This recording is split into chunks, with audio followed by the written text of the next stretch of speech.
네, 국민일보에 어제, 오늘 연속적으로 이런 기사가 올라왔습니다. 가만히 보면은 이제 또 표절 문제에 대해서 어떤 카피킬러라는 프로그램과 관련한 문제점을, 이 카피킬러의 문제점이 아니고 이제 카피킬러라는 굉장히 이 활용성이 있는 프로그램을 우리가 이제 잘못 사용하고 있는 부분 때문에 기사가 올라왔죠. 저도 카피킬러를 아주 효과적으로 잘 사용하고 있는 사용자 입장에서 이 카피킬러라는 좋은 프로그램을 조금 오용하고 있다라는 생각이 자꾸 듭니다. 그래서 저는 이제 이 제작사가 있겠는데 이 제작사하고 아무 감정이 없어요. 그리고 이 제작사는 제작사대로 지금 제가 뉴스를 검색해 보니까 AI 쪽으로 굉장히 활발하게 개발을 하고 어떻게 보면 국가 경제를 선도해 나가는 하나의 그 AI 관련돼 가지고 아주 훌륭한 기업으로 잘 성장하고 있는 그런 회사인 것 같습니다. 자, 참고적으로 제가 이렇게 찾아봤단 말이에요. 기사를 쭉 찾아봤어요. 찾아봤는데 회사는 좋아요. 되게 괜찮은 것 같아요. 그래서 지금 열심히 AI 기술을 기반으로 해가지고 잘 나가고 있는 회사인데 카피킬러라는 이 프로그램 자체도 저는 잘 만든 프로그램이 맞다라는 생각이 들어요. 물론 이제 약간 그 아직 더 보완해야 될 부분도 있을 거고 이 카피킬러라는 프로그램 자체가 이제 AI 쪽으로 더 기술이 접목되면 굉장히 성장성이 있겠다라는 생각이 드는데 이제 문제는 그게 아니에요. 문제는 그게 아니고 이 프로그램을 저도 2013년에 2012년부터인가요? 제가 그 국회 도서관 자문위원으로 있었는데 2013년에 아마 그때쯤 됐을 거예요. 이 카피킬러라는 프로그램을 알게 됐죠. 아마 그 지금 이 카피킬러 이 회사 사장님이 제 이 동영상을 보고 계신다면 2003년에 국회 도서관에 한번 제안을 넣으신 적이 있다라는 사실을 아실 겁니다. 그때 제가 이제 자문위원으로서 한번 이 프로그램에 대한 검사를 한번 한 적이 있어요. 그래서 그 부분에 대해서는 저도 내용을 워낙 잘 알고 있기 때문에 근데 이제 그때 많은 우려가 좀 있었어요. 이제 그런 내용들을 요거는 제가 이 국민일보 기자님하고 이런 내용에 대해서는 이야기한 적이 없는데 이 기자님이 알고 있더라고요 보니까. 그래서 저도 기사 보고 알았는데 제가 했던 내용은 여기 보면 이제 제가 나와 있긴 한데 여기에 카피킬러는 연구의 효율성을 높이는 프로그램이다라는 거는 충분히 저도 인정하고 있는 부분인데 이제 학교에서 사용할 때 학교에서 이 프로그램을 사용할 때 표절률 자체가 심사 통과 기준이 이게 지금 표절률이 아니잖아요. 따지고 보면 그냥 유사도율이에요. 제가 이제 이 카피킬러라는 프로그램을 보면서도 어쩔 때는 유사도율이라고 했다가 어쩔 때는 표절률이라고 했다가 이 용어를 좀 혼용해서 사용하시는 것 같은데 많은 분들은 그냥 표절률이다 이렇게 카피킬러가 32%야 하면 그냥 표절률이 32%인 거다 이렇게 생각하시는 분들이 많은데 카피킬러가 제시하고 있는 퍼센테이지는 표절이 아니고 지금 유사하다라고 알려주는 거예요. 그러면 그거를 보고 이게 진짜 표절인가 아닌가에 대한 판단은 이제 물론 나중에 먼 미래에는 카피킬러가 AI 기술이 들어와 가지고 진짜 실질적으로 내용적으로 유사한 것이 표절인지 아닌지는 이제 거기까지도 판단을 할 수가 있는 시대가 오겠죠. 근데 이제 그 전까지는 일단 사람이 해야 되겠죠. 예, 지도 교수님이나 심사위원들이 해야 될 부분입니다. 근데 나중에 먼 미래에 만약에 표절률 자체에 대한 판단까지도 소프트웨어가 해버린다면 그때는 인간은 할 게 없겠죠. 예, 교수님들도 다 아마 학교에서 사표 쓰고 나와야 될걸요. 기계가 다 할 건데 학생들은 인간들은 공부할 일도 없겠죠. 그래서 그런 시절이 오는 것도 사실 좀 이상한 것 같기도 하고 그래서 일단 사람이 해야 될 부분은 사람이 하는 게 맞다.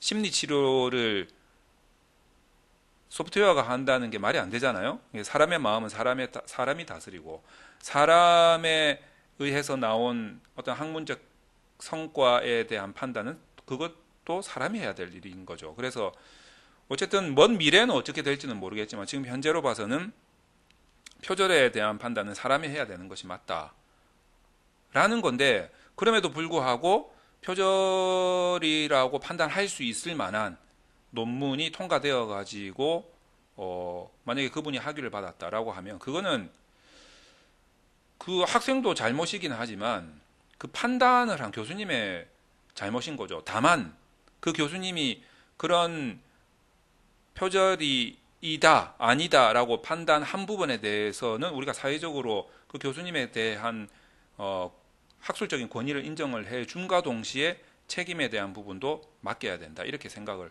하고 있을 뿐이라는 거죠. 그 뭐 제 생각이 그렇다는 겁니다. 자, 그래서 지금 이 기사는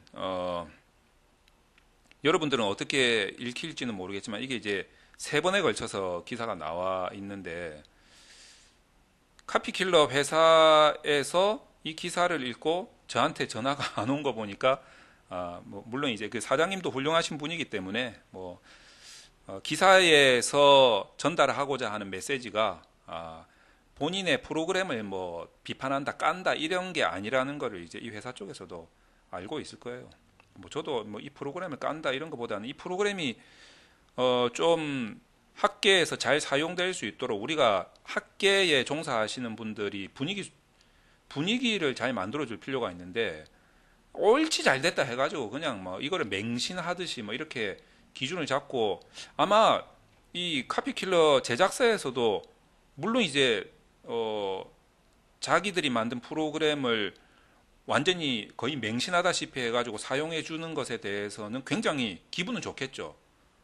하지만 당황도 했을 거다라는 생각이 듭니다.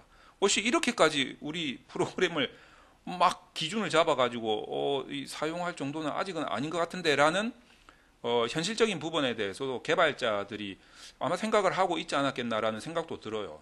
그러면서 이제 회사는 무럭무럭 발전해 나가겠지만 어쨌든 조금 더 당황도 했을 거다라는 생각도 들어요. 그래서 여기 나와 있는 프로그램 중에 저도 이제 처음 들은 프로그램이 하나 있는데 어디 있었는데 어디 갔죠? 그 랩3인가? 랩3인가? 어디 있었는데 제가 여기 한번 찾아놨었는데 어디 있나요? 여기에 있나? 잠시만요. 그게 어디 있죠? 여기 있나? 여기 있는 모양이에요. 여기 보면 이제 그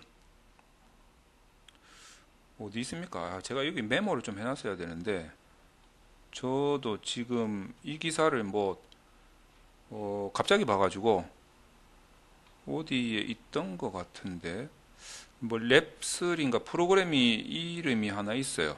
거기 보면 이제 여기 있네요. 랩3를 통해서 교차율에 대해서는 제가 한번 소개를 해드린 적이 있어요. 이 프로그램을 만드신 분이 그때 제가 이제 홍진영 씨 논문 그 표절률 때문에 제가 동영상을 올렸다가 뭐 이래저래 말도 많았고 탈도 많았고 뭐 그랬었는데 이제 그때 이 교차율 프로그램을 제가 한번 소개시켜 드린 적이 있어요. 저는 교차율 프로그램이 좋다. 이 유사도율 카피킬러 프로그램이 좋다. 뭐 유사도율이 뭐 카피킬러만 있습니까? 터닝잇도 있고 뭐 여러 가지 프로그램이 있는데, 근데 뭐 어떤 프로그램이 좋다, 나쁘다 뭐 이런 게 아니고 다 좋아요. 다 논문 쓰는 사람들한테는 뭐 다 도움되는 거지 뭐. 허다못해 무슨 뭐 엑셀도 도움이 되고 메모장도 도움이 되고, 예, 뭐 레프역스도 도움이 되고 조타로도 도움이 되고 맨델레이도 도움이 되고 한글도 도움이 되고 MS 워드도 도움이 되고 뭐 RMD도 도움이 되고 레이텍도 도움이 되고 다 도움되지 뭐 도움 안 되는 프로그램이 어디 있겠어요. 다 도움이 되지. 근데 이제 이런 프로그램들이 잘 사용되어야 한다는 거죠. 여러분 생각을 해보세요. 그 어느 누구가, 그 어떤 학교에서 그 어떤 교수가 무조건 레퍼웍스를 써야 돼. 레퍼웍스로 서지 관리 안 한 논문은 통과 안 시켜줄 거야. 아니면 조타로를 쓰지 않은 논문은 리젝트야. 이렇게 말하는 교수가 어디 있어요? 그렇잖아요. 예를 들어서 우리는 무조건 MS 워드를 써야 돼. 한글로 쓰면 안 돼.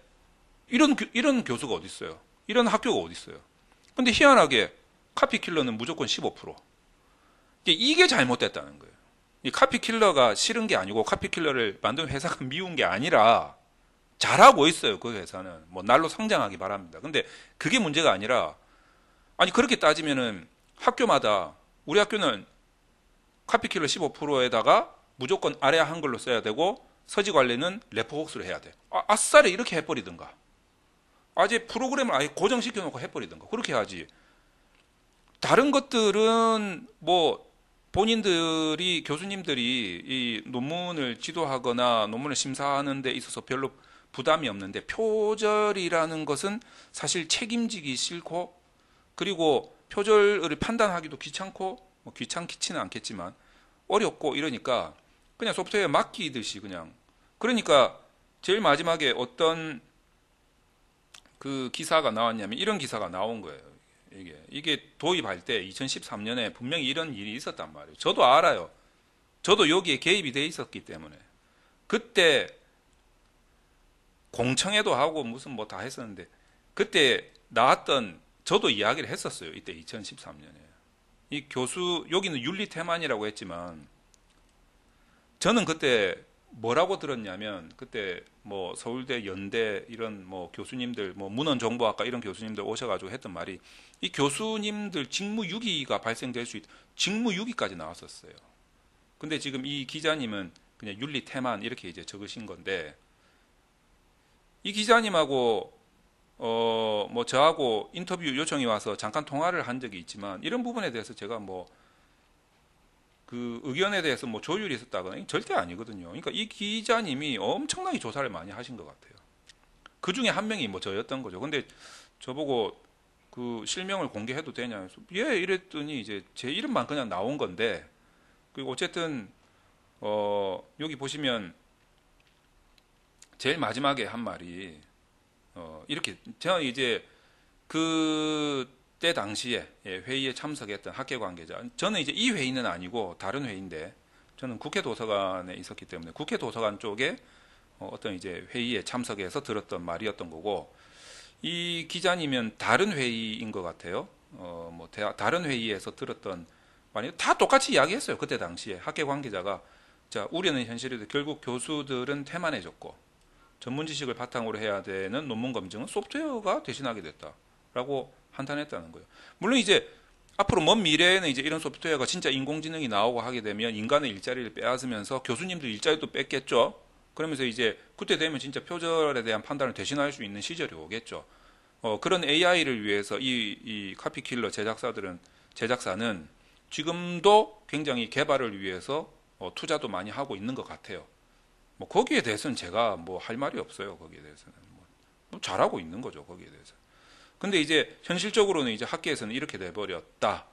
이런 문제에 대해서 제가 말씀드리는 거다라는 거죠. 그래서 어쨌든 이게 가만히 저도 내용을 읽어보니까, 이 기자님이 조사한 내용을 읽어보니까 교육부가 지금 원인이 된 것 같아요. 교육부가.